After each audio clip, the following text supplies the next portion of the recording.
C'est parti pour cette première période entre l'Inter et les Genoa. C'est un petit peu compliqué, mais ils y sont parvenus, les interistes. Cambiasso, Zarate encore, attention à son pied gauche, il ne pourra pas frapper. Il va aller s'appuyer sur Diego Forlán, le centre de Forlán, Milito. Et l'ouverture du score, signé Diego Alberto Milito à la 13e minute. Et voilà, Andrea Stramaccioni qui voit son premier but depuis son banc, signé par Milito qui n'exulte pas, un 15 buts au compteur face au Genoa, et on peut le comprendre. Milito, il a débuté avec le Genoa, il sait ce qu'il doit à cette équipe du Genoa, lui qui est devenu à jamais le héros de l'Inter avec la victoire en Ligue des Champions sous l'ère José Mourinho. Passe décisive quasiment de Zarate, parce qu'il a fait un gros boulot. Le vrai passeur, il est là, c'est Diego Forlán.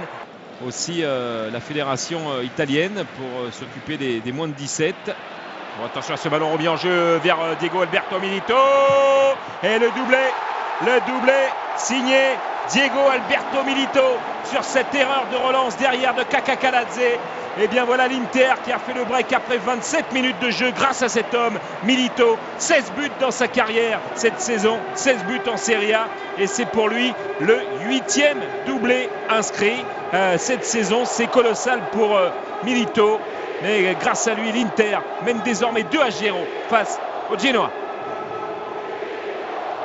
Et voilà, il n'est pas du tout hors jeu. Regardez sur ce très bon ballon de Lucio. Et Kakakaladze qui dévie cette balle sur Milito. Et là, forcément, c'est imparable, parce que quand on a un véritable buteur comme ça, avec Cambiasso aussi, le ballon sur la tête de Carvalho, la reprise de Zarate, Lucio qui veut aller au bout, la frappe de Lucio et le 3-0. Le 3-0 avec Walter Samuel. 2 buts sous les couleurs de la Roma face à Sébastien Frey lorsque ce dernier était le gardien de Parme.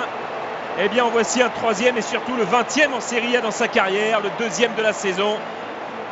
Le triplé inscrit par l'Inter après 37 minutes de jeu face au Genoa.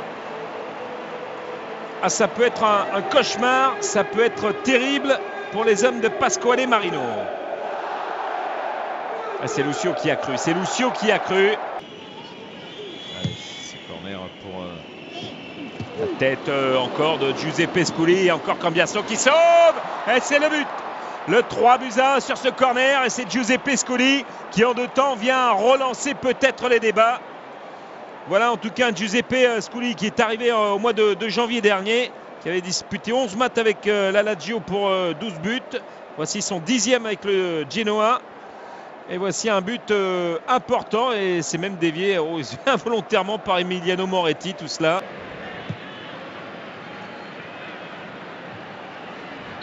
Oh, il y a une main, un penalty, oui, il y a une main de Javier Zanetti sur ce ballon mis en retrait par Giuseppe Scully. Le 4e penalty sifflé en faveur des Génois cette saison. 2 sur 3 ont été transformés puisque Palacio avait manqué son duel face à Parme. Regardez, voilà le ballon qui rebondit. Peut-être pour son 16e but de la saison. C'est parti pour Palacio. Et c'est fait. 3-2 après 59 minutes de jeu. Et ça n'a pas marché. Encore ce coup entre les deux hommes. Et le but! Oh, quel but de Zarate! Le 4-2. Ce ballon déposé au fond des filets de Sébastien Frey. Enfin la délivrance pour Mauro Mathias Zarate. Dernier but en mai 2011. Un doublé face à Lecce. Et voilà l'Inter qui reprend le large face au Genoa. 4-2 avec ce petit crochet. On a failli assister au remake tout à l'heure du crochet de Milito. Cette fois, c'est le crochet de Zarate. Et ça fait 4-2. Et voilà, félicité par tous ses partenaires, parce que Zarate est vraiment critiqué, hein. Il ne marque pas, il est là, il gambergeait dans ce championnat. Et bien le voilà avec cette défiance face à Mesto, et ce ballon déposé. Belowski, ballon posé au sol avec pas de hors-jeu pour Palacio. Rodrigo Palacio qui... Oh, penalty et peut-être rouge. Penalty et peut-être rouge, oui. Carton rouge pour Julio César, exclu la double sanction, mais il était parti. Il était bien parti, Rodrigo Palacio sur son crochet. Et derrière, Julio César qui l'accroche, le mauvais réflexe. Ah, attention à cette fin de match, on l'a dit. les Génois sont capables de nous produire quelque chose. Il n'y a pas de hors-jeu au départ de Rodrigo Palacio qui va se présenter seul face à Julio César. Le crochet ici et ce dernier l'accroche. C'est un rouge direct, c'est un penalty. 4e exclusion du côté de l'Inter après Obi, Zanetti et Ranocchia. Voici Julio César. Et peut-être, pourquoi pas, eh bien 4-3 pour un 2e penalty dans cette rencontre. Peut-être pour un but important. Et il est là le but. Il était bien parti Castellazzi. 4-3 désormais, 7 buts inscrits. Soutien de Joël Obi. Joël Obi, il a levé la tête. Ballon au point de penalty. Freddy Guarin. Guarin qui est accroché. Penalty. Et penalty obtenu par Freddy Guarin et carton rouge pour Beluski. C'est un match complètement dingue. Lui qui est arrivé au mois de janvier dernier. Tacle par derrière. Ou pas, ouais, il vient déséquilibrer Freddy Guarin. Le coup de sifflet de Monsieur Valéry, c'est parti. Milito qui va s'élancer. Oh, il n'a même pas bougé. 5-3. Emiliano Moretti. La déviation vers Giuseppe Scully qui est accroché. Ouais, le pied en avant et penalty.